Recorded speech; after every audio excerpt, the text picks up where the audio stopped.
کراچی میں Pakistan coast guards کی جانب سے ضبط شدہ ممنوعہ اسمگلنگ اشیاء جلانے کی تقریب ہوئی۔ بھاری مقدار میں چھالیاں، انڈین گٹکا، چائنا سالٹ، غیر ملکی سگریٹ اور ممنوعہ دواؤں کو نذر آتش کیا گیا۔ مزید جانیں گے ڈان نیوز کے نمائندے عاصم خان سے۔ عاصم بتائیے۔ عاصم خان سے رابطہ کرنے کی کوشش کر رہے ہیں۔ کراچی میں پاکستان کوسٹ گارڈز کی جانب سے ضبط شدہ ممنوعہ اسمگلنگ اشیاء جلانے کی تقریب ہوئی۔ بھاری مقدار میں چھالیاں، انڈین گٹکا، چائنا سالٹ، غیر ملکی سگریٹ اور ممنوعہ دواؤں کو نذر آتش کیا گیا ہے۔ جلائی گئی اشیاء کی عالمی مارکیٹ میں مالیت 123 ملین روپے ہے، حکام کی جانب سے بتایا گیا ہے۔ کوسٹ گارڈز کی جانب سے ضبط شدہ ممنوعہ اشیاء جلانے کی تقریب ہوئی۔ چھالیاں، انڈین گٹکا، چائنا سالٹ، سگریٹ، ممنوعہ دوائیں نذر آتش کی گئیں۔ جلائی گئی اشیاء کی عالمی مارکیٹ میں مالیت 123 ملین روپے ہے۔ تفصیلات جانیں گے عاصم خان سے۔ عاصم بتائیے۔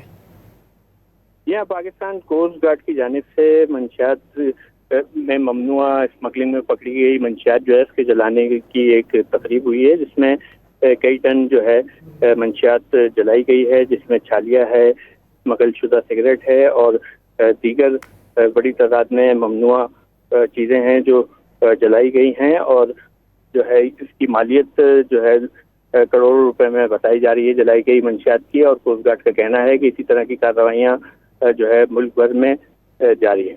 بہت شکریہ عاصم خان ان تفصیلات کے لیے۔